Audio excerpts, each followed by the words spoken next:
Bonjour, ici Cristal, bienvenue à un autre cours de crochet 101.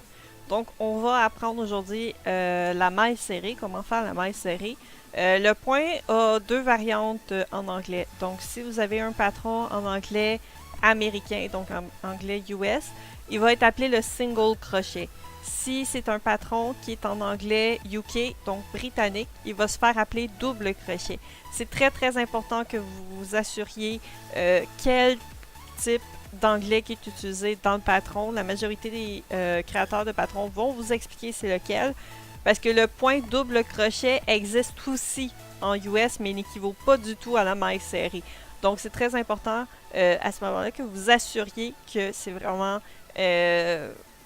US ou UK qui est marqué sur le patron. Des fois, si c'est un patron qui est acheté, ça va être précisé avant votre achat. Sinon, contactez le créateur du patron, il va pouvoir vous expliquer qu'est-ce qui est utilisé. En français, c'est maille serrée qui est utilisé, donc peu importe le type de français que vous parlez. Donc, pour pouvoir le pratiquer, j'ai créé une chaîne ici, vous pouvez voir dans une ancienne vidéo. La description est en bas pour pouvoir voir cette vidéo-là. Comment faire la chaîne.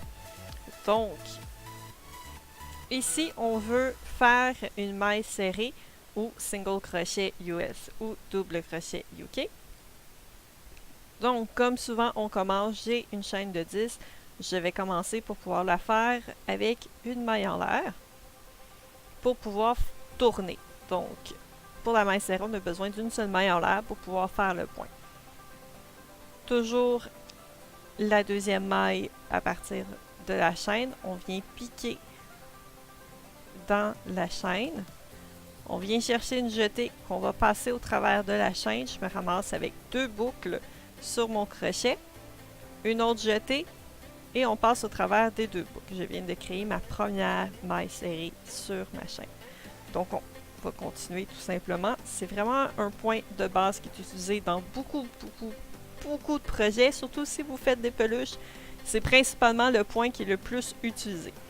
Donc tout simplement, on pique au travers de la chaîne, piquer sur la boucle du dessus et on vient chercher une jetée, on passe au travers de la boucle.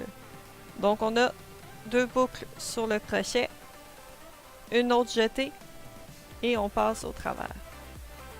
Donc on continue comme cela tout le long de la chaîne. Jetée. Ici.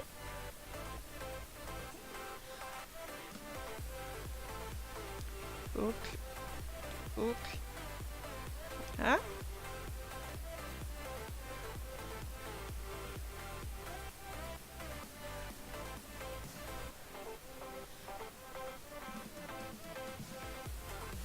C'est un point qui a tendance, lorsqu'on fait juste une fois, va tourner et courber aussi. Donc, si vous faites par exemple des cheveux de poupée, si vous faites des tentacules de pieuvre, ça peut être assez intéressant. Donc, on continue. On pique dans la chaîne, on vient chercher une jetée, on passe au travers de la chaîne, on vient chercher une jetée, on passe au travers des deux boucles. C'est vraiment un des points les plus simples à faire, les plus faciles à maîtriser. À partir du moment que vous savez faire la chaîne, que vous savez faire la maille serrée, vous avez pas mal la base pour ce qui est de faire du crochet.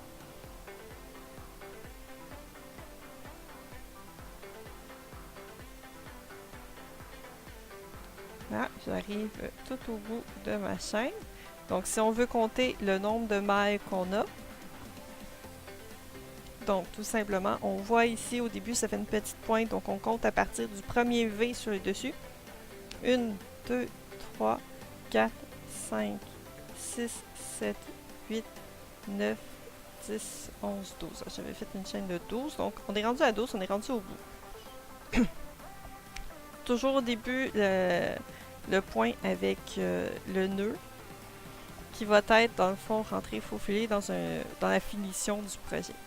Donc, si on veut faire après ça un deuxième rang par-dessus, on fait une maille en l'air, comme je vous ai dit dans la précédente vidéo sur les chaînes et les mailles en l'air. on va utiliser chaîne pour le point de début. Ici, on va utiliser maille en l'air puisque c'est en cours du projet. Certains patrons vont vous dire de tourner l'ouvrage avant de faire la maille en l'air. D'autres patrons vont vous dire de faire la maille en l'air avant de tourner l'ouvrage. Pour avoir testé les deux, je préfère personnellement faire ma maille en l'air avant. C'est vraiment une question de comment vous vous sentez à l'aise. L'un comme l'autre fonctionne très bien. Donc moi, j'ai fait ma maille en l'air. Ici, tout simplement, ça permet de faire avec la maille en l'air de pouvoir piquer ce qui serait dans la deuxième chaîne. Donc ici, ça va être dans la première maille serrée. Donc on est à un peu ce qu'on appelle l'endos de l'ouvrage. Donc on vient piquer dans la maille, ce qui fait que ça va piquer juste en dessous du V. Ça, c'est dans un cas où on fait vraiment le point de base. Ça peut arriver que vous avez besoin de piquer juste dans un des deux boucles du V. Donc on va chercher une jetée, on passe la jetée au travers de la maille, une autre jetée, on passe au travers des autres boucles et on vient de faire la première maille serrée du rang. Donc, on repique encore. Souvent, dans le fond, c'est que vous avez ces espèces de deux boucles. Faites tout simplement vous enligner dans l'espace entre les deux mailles du rang précédent. Et le crochet glisse généralement très bien au travers. Donc, on vient chercher une jetée, on passe au travers. Ça nous fait deux boucles sur le crochet. Une autre jetée, on passe au travers des deux boucles. Donc, on pique, on va chercher, on ramène, on va chercher, on ramène au travers des deux. C'est vraiment très, très, très simple. C'est à la force de le faire que vous allez prendre de la rapidité. Vérifiez aussi, moi je tiens ma tension à l'aide, j'enroule les fils autour de mes doigts. Il n'y a pas de façon correcte ou mauvaise d'enrouler vos fils. Si ça vous coupe la circulation sanguine, prend que vous tirez beaucoup trop par contre. Donc juste peut-être faire attention à ce niveau-là. Faut que le fil soit capable de glisser sur vos doigts. Donc, on arrive juste au bout.